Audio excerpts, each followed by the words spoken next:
언론인 여러분 반갑습니다. 지금부터 더불어민주당 제89차 정책조정을 시작하겠습니다. 퍼펙트 스톰이 몰려오고 있는데 컨트롤 타워는 보이지 않습니다. 소비자 물가가 외환 위기 이후 처음으로 6%대가 될 것이라는 전망이 나오는 등 민생은 가히 공란 수준입니다. 하지만 대통령은 근본적 해결책이 없다며 무능을 고백하고 만남 요청 땐 의지를 밝혀달라며 당대표 면담을 거절했다고 보도되기도 했습니다. 여당 원내대표는 국회 정상화는 내팽개 친 채 필리핀행 비행기에 올랐고 윤핵관은 자기 정치하느라 바쁩니다. 그 결과 머리를 맞대고 대책을 모색해야 할 고위 당정대 회의는 지금껏 한 번도 열리지 않았습니다. 세계 각국이 가용한 모든 역량을 총동원해 경제위기 대응에 애쓰고 있는데 이토록 태평하게 국민 고통을 방치하는 집권 세력이 대체 어디 있단 말입니까? 그나마 내놓은 대책들은 이미 실패했거나 생뚱맞은 처방들로 역대급 무능 정부를 자인하고 있을 뿐입니다. 국민들어 온몸으로 버텨보라고 할 게 아니라 대통령답게 여당답게 책임지고 대책을 마련하기 바랍니다. 국민 고통을 직시한다면 민생과 경제 위기 극복이 최우선 과제임은 당연합니다. 정부 여당의 각성을 다시 한번 촉구합니다. 아울러 인사무능과 아집도 하루빨리 버려야 합니다. 어제 선관위는 김승희 후보자를 정치자금법 위반 혐의로 대검에 고발했습니다. 이제 대통령이 해야 할 일은 분명합니다. 즉각적인 지명 철회는 물론 수사 대상이 된 부적격 인사를 장관으로 추천한 것에 대해 진심으로 국민께 사과하시기 바랍니다. 어제 발표된 여론조사에 따르면 국민의 60% 이상이 윤석열 정부의 국정 운영이 검찰공화국이라는 주장에 동의한다고 답했습니다. 윤 대통령은 윤재순 총무비서관 등 자신을 보좌한 검찰 일반직까지 대통령실 핵심 보직에 기용할 정도의 유례없는 인사를 단행했습니다. 이는 대통령의 인사가 아니라 검찰에 의한 검찰을 위한 인사라 해도 과언이 아닐 정도입니다. 이뿐 아니라 윤석열 정부는 대한민국 검찰청과 검사들의 수장이며 중앙행정기관장 중에서도 손꼽히기에 막강한 자리라는 검찰총장의 사전적 정의도 바꿔버렸습니다. 검찰총장 공석 53일째 한동훈 법무부 장관은 역대 최대 규모인 712명의 검찰 중간간부 인사를 단행했습니다. 검찰 특수수사의 주력인 반부패 수사 1, 2, 3부장에는 윤 대통령과 함께 했던 특수통을 중용했습니다. 산업부 수사, 서해 피살 공무원 관련 이재명 의원 성남FC 후원 의혹 등 이 정부가 요구하는 정치보복 사건만 철저히 파헤칠 윤석열 사단이 주요 보직을 차지한 셈입니다. 윤석열 정부가 만들고자 하는 나라는 새로운 국민의 나라가 아니라 새로운 검찰의 나라일 뿐입니다. 이미 곳곳에서 동시다발적으로 보복성 사정에 서막이 오르고 있습니다.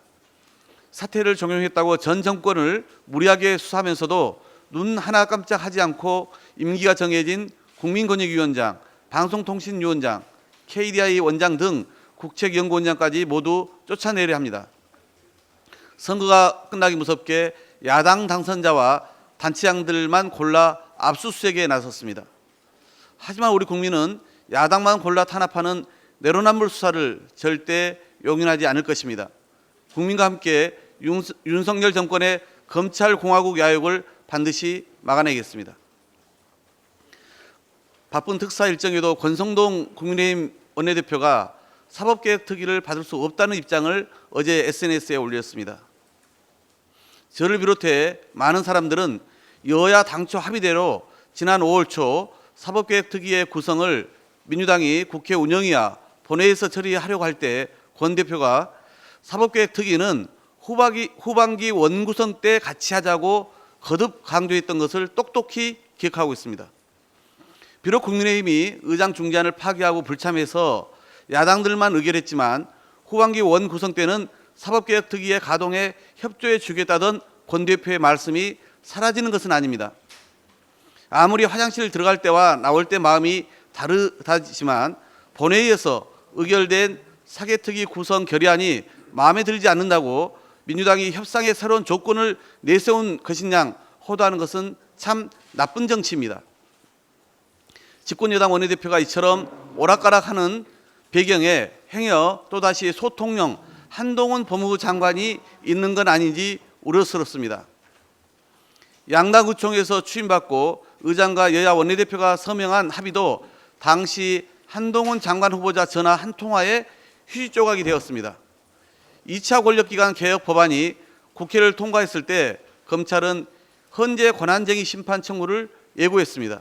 이에 충실히 발맞추듯 국민의힘은 먼저 소를 제기했습니다. 그리고 27일 한동훈 법무부도 권한 자체가 없는데도 심판을 청구했습니다. 양측의 논리는 결국 동일한 법률과 입법 과정을 문제 삼는 셈입니다. 사실이 아니길 바라지만 대통령 최측근 장관이 국민의힘 합의 파기와 권한쟁의 심판을 사실상 지시하며 국회 정상화를 가로막는 정황이 넘쳐납니다. 국회 정상화는 정략적 의도에 휘둘리거나 입장이 번복될 대상이 아닙니다. 입법부 구성원인 양당이 협치를 통해 해결할 문제임을 다시 한번 강조합니다. 국회 정상화가 늦어질수록 국정 운영도 위급한 민생 경제도 더 어려워질 뿐입니다. 그 책임은 오롯이 집권 여당에 있다는 사실을 잊지 말길 바랍니다. 이상입니다. 다음은 우리 김승원 정책위 의장님의 모두 발언이 있겠습니다.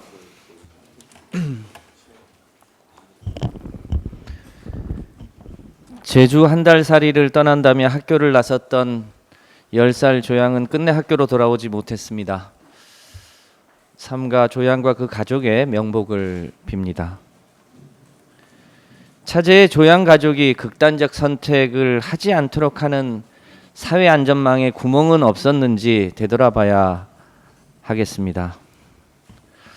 또한 우리 사회가 여전히 어린 자녀를 독립된 인격체가 아니라 부모의 소유물로 보는 낡은 사고방식도 바꿀 수 있도록 해야 하겠습니다. 한 사회의 생각과 문화를 바꾸는 일은 쉽지 않습니다. 그러나 세계에서 가장 빠른 속도로 선진국에 진입한 나라이니만큼 어린 자녀들에 대한 부모의 인식과 태도 역시 빠르게 바꾸는 성찰의 계기가 되었으면 합니다. 민주당도 이를 위해 다각적이고 진지한 노력을 다하겠습니다. 지난 28일 추경호 경제부총리가 과도한 임금 인상은 고물가 상황을 심화시키니 임금 인상 자제를 부탁했다는 언론 보도 이후에 근로자가 봉이냐 하는 직장인의 한탄이 쏟아지고 있습니다. 얼마 전 경제 운영은 민간의 자율에 맡기겠다고 발표했던 윤석열 정부가 노사가 자율적으로 결정해야 할 임금 문제에 제일 먼저 개입한 것입니다. 신관치 행정 앞에 민간 자율은 포장지에 불과했습니다. 물가가 오르는 상황에서 임금이 오르지 않으면 사실상 임금은 감소하게 됩니다. 한국노동연구원의 연구 결과에 따르면 최저임금 10% 인상이 가져오는 물가 상승률은 0.2%에서 0.4%에 그친다고 합니다. 예를 들어서 최저임금이 9,000원에서 10%가 올라서 9,900원이 되면 500원 하던 빵값이 501원 혹은 502원이 된다는 뜻입니다. 설사 임금 인상이 약간의 영향을 미친다고 해도 고물가, 고금리의 경제 고통을 임금 인상 억제를 통해 대응해야겠다는 것은 올바른 해결책이 아닙니다. 재벌과 부자들에게는 법인세 감세, 주식 양도세 폐지 등과 같은 온갖 방법으로 부자 감세를 해주는 정부가 할 소리는 더더욱 아닌 것 같습니다. 내년도 최저임금이 5% 오른 9,620원으로 정해졌습니다. 물가 인상 수준도 따라가지 못한 최저임금 인상에 아쉬움을 표합니다. 지금 이 경제 위기 순간에서 국민이 원하는 것은 한 달 벌어 한 달 사는 국민들의 임금 소득을 깎아서 물가를 잡겠다는 주장이나 늘어놓는 무능, 무대책, 무대응의 산무정부가 아닙니다. 지금이라도 정부는 임금으로 생활하는 노동자들의 삶의 질을 지키는 한편 국민의 모든 정책 수단을 동원하여 국가의 모든 정책 수단을 동원하여 고물가와 고금리로 고통받는 국민들의 생활을 안정시키는 일이 정부의 가장 중요한 역할임을 잊지 말기 바랍니다. 론스타 관련해서 한 말씀 더 드리겠습니다.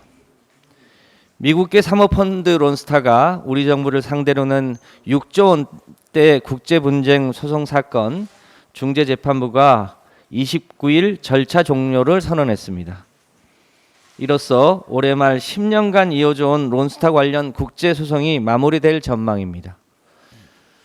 이 판결은 어떤 결과가 나오든 막대한 국민 혈세 부담이 불가피하고 특히 패소할 경우에는 그 피해가 매우 심각할 것입니다.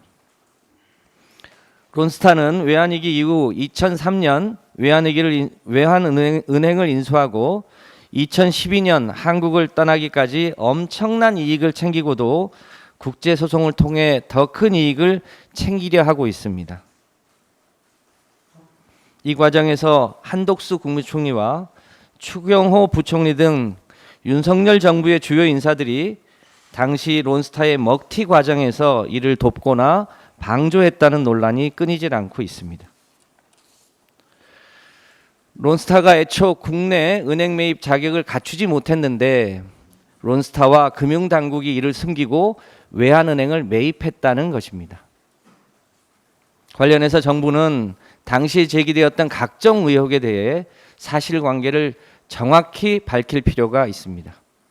또한 소송 과정의 정보를 투명하게 공개하는 등 론스타 소송으로 국민 혈세가 낭비되는 일이 없도록 최선을 다하기를 바랍니다. 이상입니다. 네, 다음은 박찬대 원내 정책수석 부대표의 현안 발언이 있겠습니다.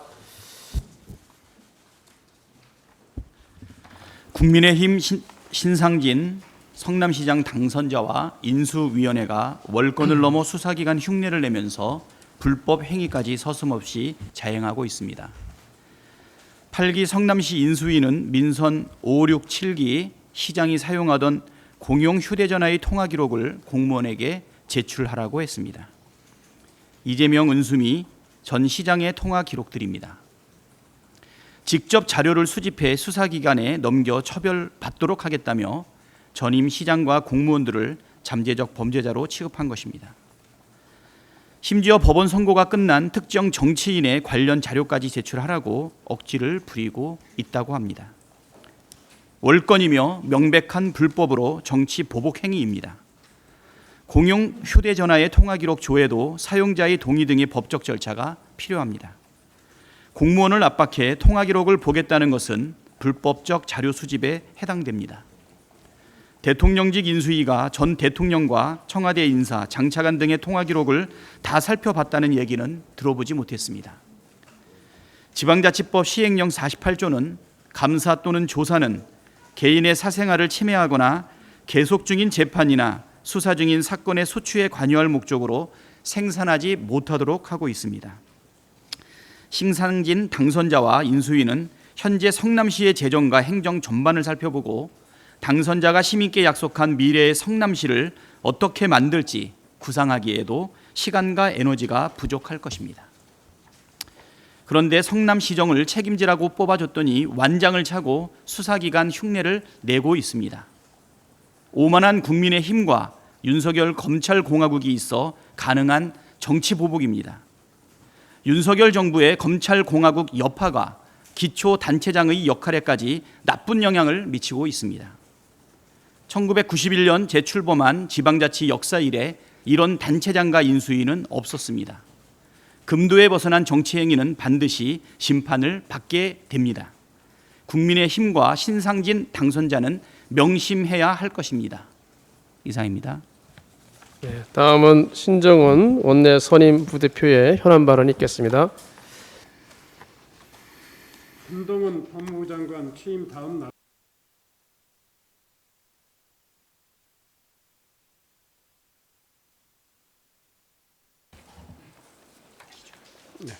다시 하겠습니다. 한동훈 법무부 장관 취임 다음 날 검찰 핵심 요직 인사에 이어서 지난 22일 검찰 간부 그리고 엊그제 검찰 중간 간부 인사가 있었습니다. 일련의 검찰 인사 메시지는 검찰 수사권 중지 전 윤석열 사단 특수통 검사들을 전면 배치해서 전 정권 주요 수사를 속도 내겠다는 것으로 보입니다. 검찰은 산업부 블랙리스트 의혹 수사 등 기존 사건을 포함해서 캐비넷에 잠자던 전 정권에 대한 10여 건의 수사를 진행하고 있다고 합니다. 특히 정치보복 수사 주장에 대해서 윤 대통령은 민주당 정부 때는 안 했느냐라고 반문했고, 이원석 대검 차장은 여러 현안에 대한 대검에서 일선 수사 과정을 지켜보고 거기에 대해서 지휘를 하고 있다고 했습니다. 정치보복 수사를 거침없이 진행하겠다는 적극적인 의지의 표명으로 보입니다. 무엇보다도 검찰총장, 경찰청장 부재 상태에서 단행된 검경 인사는 법을 존중하지 않는 조치인 것은 물론 과거 검찰총장 시절 총장 패싱 그리고 식물총장이라며 강력히 반발했던 윤석열 대통령의 자기부정입니다. 지금은 맞고 그때는 틀린 이유가 무엇인지 법과 원칙이 아닌 사람에 따라 옳고 그름이 달라지는 것이 윤 대통령이 강조하는 법치인지 묻지 않을 수 없습니다. 한편 행안부 내 경찰국 신설은 경찰을 장악하겠다는 강력한 의지이자 과거로의 회기이며 절차와 간행을 무시한 경찰 길들이기입니다. 윤석열 정부의 권력기관 장악 의도는 국정원 1급 국장 전원 대기 발령에서도 확인할 수 있습니다. 이처럼 인사권을 통해 권력기관을 장악하고 정치 보복에 몰입하고 있는 사이에 우리 경제는 돌이킬 수 없는 위기로 치닫고 있습니다. 6월을 들어 전 세계 대표적인 주가지수 40개 가운데 코스닥과 코스피 하락률은 각각 1위와 2위를 기록했습니다. 경제 위기의 지표로 인식됐던 환율 1300선도 깨졌습니다. 전기, 가스요금이 오르면서 생활물가 6%대 상승이 기정사실화되고 있으며 7%선을 위협할 수도 있다고 합니다. 이처럼 고유가, 고금리, 고물가로 인한 경제위기 상황에서 윤 대통령의 모습은 어디에도 보이지 않습니다. 윤석열 정부는 사정정국의 조성과 정치보복이 아니라 먹고 사는 문제, 즉 민생부터 해결해 주시기 바랍니다. 윤석열 대통령께서는 더 이상 검찰총장이 아니라 위기에 처한 대한민국 경제사령탑으로서 역할을 다해 주시길 촉구합니다. 대통령과 국민의힘이 연일 전기요금 정치공세에 나서고 있습니다. 한국전력의 적자와 전기요금의 인상이 탈원전 때문이라는 겁니다. 그러나 막대한 한전의 영업적자의 핵심은 기록적인 글로벌 고유가 추세와 연료비를 반영하지 못하게 하는 전기요금 체계에서 비롯되고 있습니다. 올해 4월 기준 2년 전 동월 대비 유가는 5배, 유연탄과 LNG 가격은 각각 5.6배와 12.7배 오르는 사이에 전기료는 거의 오르지 않았습니다. 콩값이 오르면 두부값도 오르는 게 상식입니다. 콩값이 올랐는데 두부값을 그대로 두면 당연히 적자는 누적될 수밖에 없습니다. 국민의힘은 한전 적자의 원인을 탈원전으로 몰고 가고 있지만 원전 계획 예방 정비는 대부분 마무리되었고 올해 원전 이용률이 과거 수준으로 돌아왔기 때문에 올해 예상되는 적자에서 탈원전 정책으로 인한 영향은 극히 미미할 뿐입니다. 그런데도 윤석열 대통령과 국민의힘이 원전 프레임에 집착하는 이유는 전기료 인상을 전 정부의 탈원전 정책에 뒤집어씌우고자 하는 정치 공세일 뿐이며 애초부터 불가능했던 전기요금 동결 공약을 손바닥 쥐듯이 철회하는 부담을 회피하기 위한 장깨에 불과합니다. 윤석열 대통령은 탈원전을 타들 것이 아니라 국민을 기만한 비일공자 공약에 대한 사과를 먼저 하십시오. 정부와 국회가 해야 할 일은 해묵은 탈원전 논쟁이 아니라 원가를 정확하게 반영한 전기요금 체계 마련과 전기료 산정 시 정치 논리가 개입할 수 없는 시스템을 마련하고, 또한 전기요금 인상으로 인한 서민들의 생활물가 보호 대책을 만드는 일이라고 생각합니다. 이상입니다. 다음은 박주민 제1정책조정위원장의 현안 발언이 있겠습니다. 예, 한동훈 법무부 장관의 연이은 인사 강행에 대해서는 오늘 오후 2시 소통관에서 저희 법사위원들이 좀 정리해서 입장을 말씀드리도록 하겠습니다. 예, 그리고 이 자리에서는 도록 하겠습니다. 지난 6월 27일 이상민 행안부 장관은 행안부에 경찰국을 설치하는 것을 핵심으로 하는 경찰제도 개선안을 직접 발표했습니다. 그리고 각계의 우려는 아랑곳하지 않는 듯 이 개선안에 위법성이 없으며 오히려 이것이 경찰청을 정상화하는 것이라고 하였습니다. 그런데 이상민 장관의 호언장담과는 달리 어제 저희 의원실에서 주관했던 긴급 토론회에서는 경찰국 설치의 위법성에 대해서 많은 우려가 나왔습니다. 헌법, 정부조직법, 경찰법 등 관련 법률의 개정, 제정의 역사, 그리고 경찰청을 외청으로 독립시켰던 그 연역을 고려할 때 경찰국 설치는 결국 30여 년 전 경찰이 정치 권력에 예속되었던 그 시절로 회귀하는 것은 아닌지 많은 분들이 우려를 표명했습니다. 그리고 윤석열 대통령의 친한 후배로 이미 경찰청장 후보군인 이미 경찰청장 후보군인 치안정감 6명을 사전에 만나 차기 경찰청장 면접 논란을 일으켰던 이상민 행안부 장관이 이 경찰국 설치를 추진한다는 것과 차기 경찰청장은 소통령으로까지 불리는 한동훈 법무부 장관이 이끄는 법무부 인사정보관리단의 검증을 거칠 것이라는 점이 경찰의 권력 예속화에 대한 의구심을 더욱 강하게 하고 있습니다. 종국적으로는 수사 권력기관인 검찰과 경찰이 하나로 모이고 더 강하게 종속될 것이라는 우려마저 듭니다. 경찰의 민주적 통제 방안의 필요성에 대해서는 부인하지 않습니다. 이상민 장관도 경찰의 민주적 통제 방안을 말씀하셨으니 위법성 논란이 있고 숨은 의도를 의심케 하는 경찰국 설치 시도를 즉시 중단하고 민주적 통제 방안을 함께 강구해 나가면 될 것입니다. 국가경찰위원회의 실질화, 자치경찰제 활성화 등 필요한 방법은 이미 다 제시되어 있습니다. 여야가 함께 나서면 됩니다. 지금이라도 관련된 개혁, 입법을 함께 추진했으면 합니다. 이상입니다. 네, 마지막으로 김병욱 제2정책조정위원장의 현안 발언이 있겠습니다. 네, 제3정책조정위원장 김병욱입니다. 원희룡 국토부 장관은 연일 제1기 신도시 재건축 특별법에 대해서 신중론을 제기하고 있습니다. 어제 과릉클럽 토론에서도 또다시 1기 신도시 재정비에 관련돼서 신중론을 밝히고 있습니다. 아시다시피 제1기 신도시는 노태우 대통령 시절 폭등하는 주택 가격을 안정시키고 주택난을 해소하기 위해서 30만 가구 117만 명을 수용하는 대단히 주택 공급 정책으로 추진되었던 사실입니다. 이처럼 정부가 주도하는 대규모 주택 공급 정책으로 추진되다 보니 제1기 신도시 지역은 타 지역과는 분명하게 구분되는 특징이 있습니다. 첫째, 짧은 기간에 대규모 단지를 한꺼번에 조성한 결과입니다. 신도시 전체가 기반 시설이 부족하여 자족 기능을 갖추지 못한 배드타운이 되고 있습니다.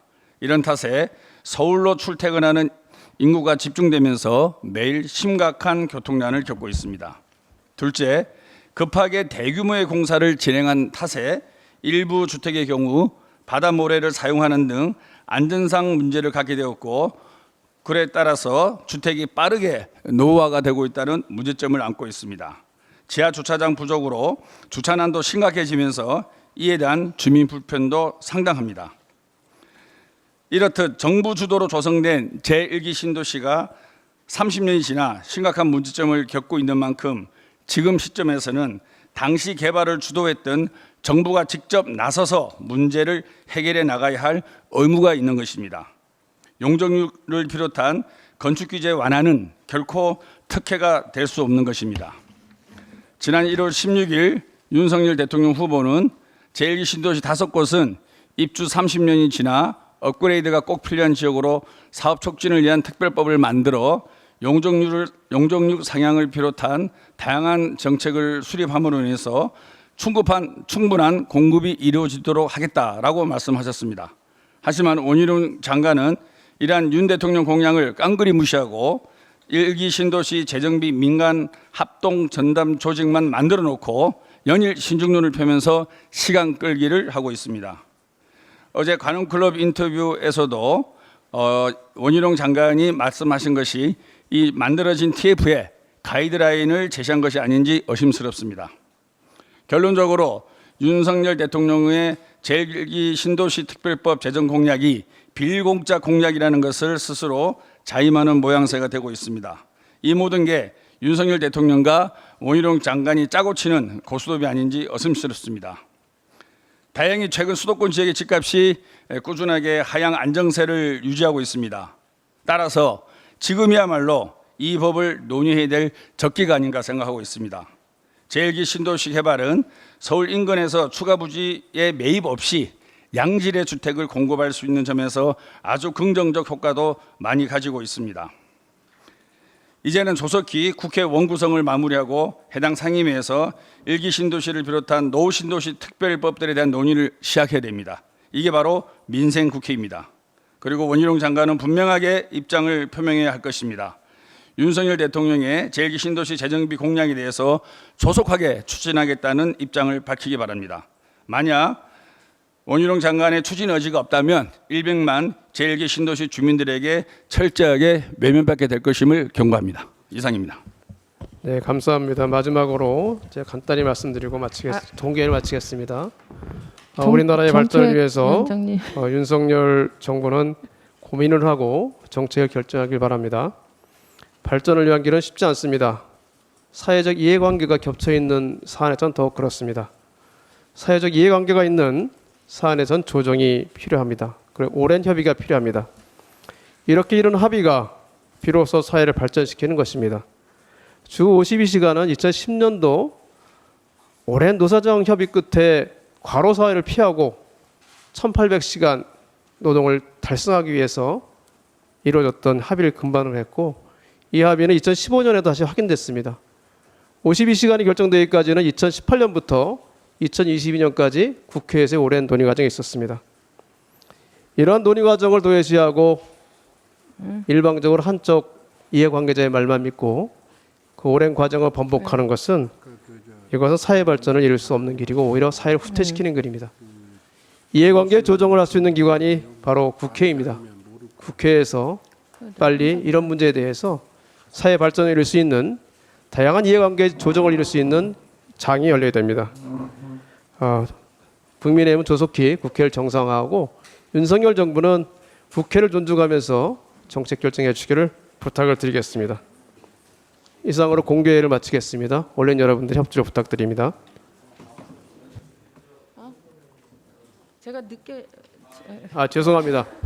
우리 강민정 의원님께서 현안 발언하시겠습니다. 네. 지난 14일 윤석열 대통령은 박순애 김승희 장관 후보자 임명은 국회 원 구성이 될 때까지 차분히 기다리겠다고 밝혔습니다. 김승희 후보자는 그 사이에 청문 대상에서 수사 대상으로 바뀌었습니다. 거두절미하고 이 약속을 반드시 대통령은 지켜주셔야 합니다. 그리고 인사청문 경과보고서 제출 기한이 어제 지났는데 혹시 별도의 청문회 없이 장관을 임명할 생각이라면 단념하시기 바랍니다. 대통령이 입버릇처럼 강조하는 원칙과 상식에 전혀 부합하지 않는 국회와 국민의 공분만 살 결정입니다. 인사청문 자료를 받아 본격 검증하기 전인데도 의혹이 눈덩이처럼 불어나고 있으니 정식 청문회를 하면 더 많은 부적격 사실들이 드러날 것은 불을 보듯 뻔합니다. 만취 음주운전에도 불구하고 선고유예를 받은 이유, 상습적 논문 표절에 대한 이유, 쏟아지는 교수 갑질 제보에 대해서도 묻고 확인해야 합니다. 무엇보다 느닷없는 반도체 인재 난리 속에서 우리 교육을 어떤 방향으로 이끌 것인지, 또 산적한 교육 과제는 어떻게 해결해 나갈 것인지 확인해야 합니다. 우리 아이들의 삶과 미래를 위한 정말 최소한의 절차입니다. 국회 원구성 지연을 핑계 삼으려거든 번지수를 제대로 찾으시기 바랍니다. 우리 당은 법사위원장 반환까지 약속했는데 국민의힘은 맹목적 거부로 국회 파행을 바라고 있는 듯합니다. 상임위 구성과 무관하게 인사청문 특위를 구성해 철저한 후보 검증을 해야 합니다. 더 이상의 국회 검증 없는 장관 임명은 국민이 용납하지 않을 것입니다. 지난 6월 10일 60 민주항쟁이 발생한 지 35년째 되는 날이었습니다. 우리 사회는 군부 독재를 이겨내고 민주화를 본격적으로 꽃피우게 한 6월 항쟁의 박종철, 이한열 열사를 기억합니다. 하지만 두 열사를 민주유공자가 아닌 민주화운동 관련자로 명명하고 있는 현실에 대해 아는 이들은 매우 적습니다. 비단 박종철, 이한열 두 열사뿐 아니라 전태일 열사를 비롯해 사회 각 분야 민주화운동 과정에서 고통받거나 쓰러져간 수많은 이들이 민주화 유공자로 제대로 호명받지 못하고 예우받지 못하고 있습니다. 이미 발의되어 있는 우원식 의원님의 민주유공자 예우에 관한 법률안은 민주화운동 관련자 모두를 대상으로 하는 것이 아니라 민주화운동 과정에서 목숨을 바치신 분과 정신적, 신체적 장애를 안게 된 분들로 법 적용 대상을 명확히 제한하고 있습니다. 젊은 나이에 유명을 달리하신 열사분들 생존 부모님께 민주화 운동 과정 중 일이 원인이 되어 생업 능력을 잃은 당사자와 직계 가족만이라도 국가 차원에서 최소한의 지원을 하자는 핀셋 지원 법안인 셈입니다. 이 법안 통과를 촉구하고자 민주열사 유가족분들이 9개월째 국회 앞에서 1인 시위와 천막 농성을 진행 중입니다. 민주주의라는 대의를 위해 개인의 안위와 생명까지도 포기한 이들을 민주화 운동 관련자라는 애매한 이름으로 부르며 마땅히 예우하지 못하고 책임을 다하지 못해왔던 시간이 더 계속되게 할 수는 없습니다. 이러한 책임감 아래 지난 6월 10일 이후 더불어민주당, 정의당, 기본소득당, 무소속 의원님들 86분이 현재 발의된 민주유공자법 제정을 촉구하는 서명에 동참해 주셨습니다. 현재 1만여 명에 이르는 시민분들이 법 제정 촉구 서명에 동참하고 있습니다. 민주유공자법 제정 더 늦어서는 안 됩니다. 의원들과 시민들의 총의가 모인 지금이 적기입니다.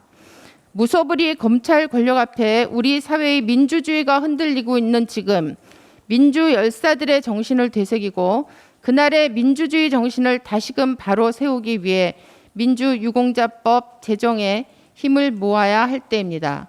국회 원구성이 정식으로 되면 반드시 우선적으로 처리해야 될 법입니다. 이상입니다.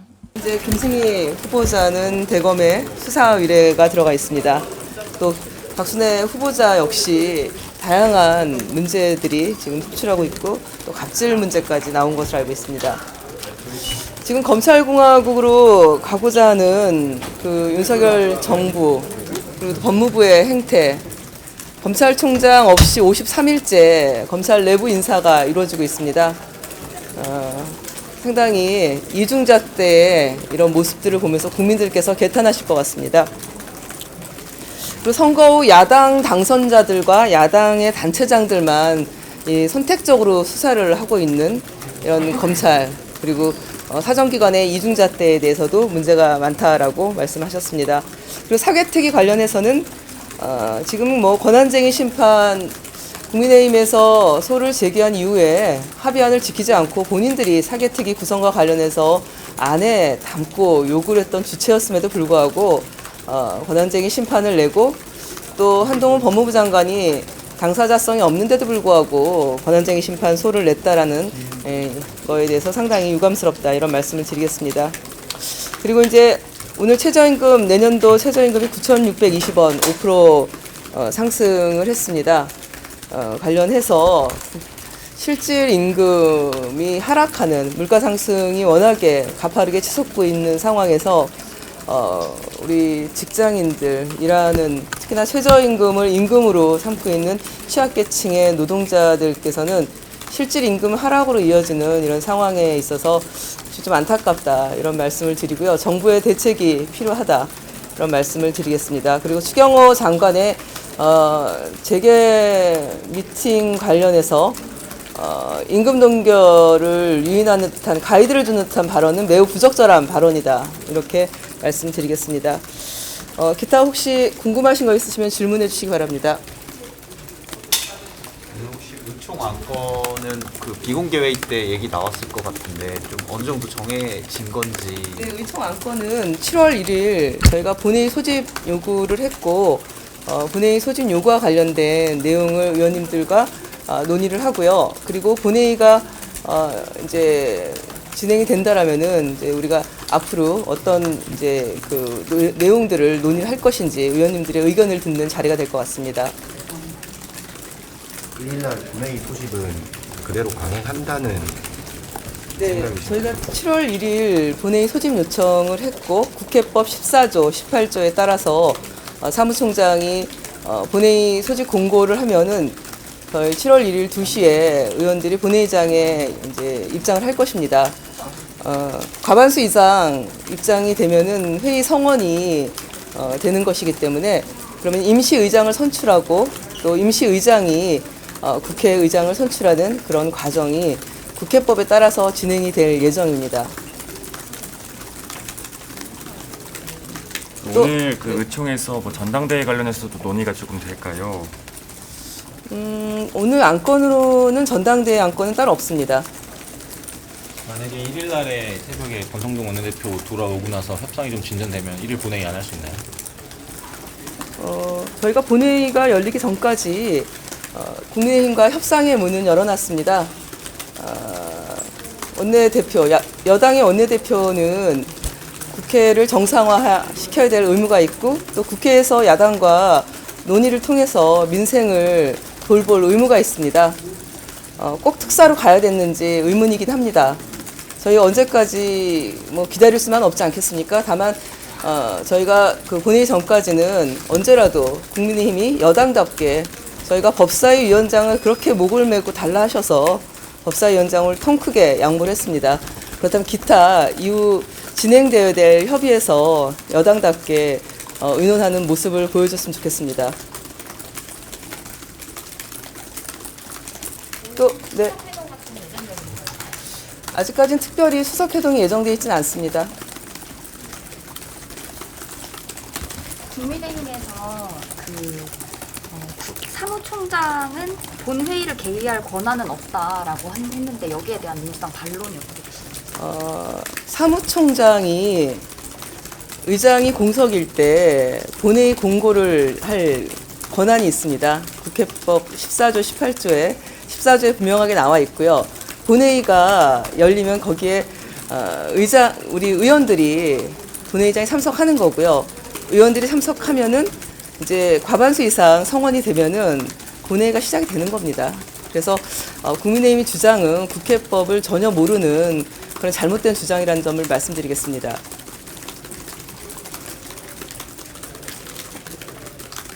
네, 더 이상 질문 없으시면. 본회의 되면은 거기서 나오는 안건들은 상정되고 올라와도 인정하지 않겠다고 얘기하고 있는데 거기는 어떻게 되는 네, 그 책임 여당의 발언이 맞나 의심스럽습니다. 본회의가 성원이 되고 임시의장이 국회법 18조에 의해서 그 선출이 되고 그 임시의장이 의장 선출 안건을 올릴 수가 있습니다. 그러면 의장이 선출이 되는 것이고요. 의장이 선출이 되면은 안건 처리가 가능한 그런 국회 구조가 됩니다.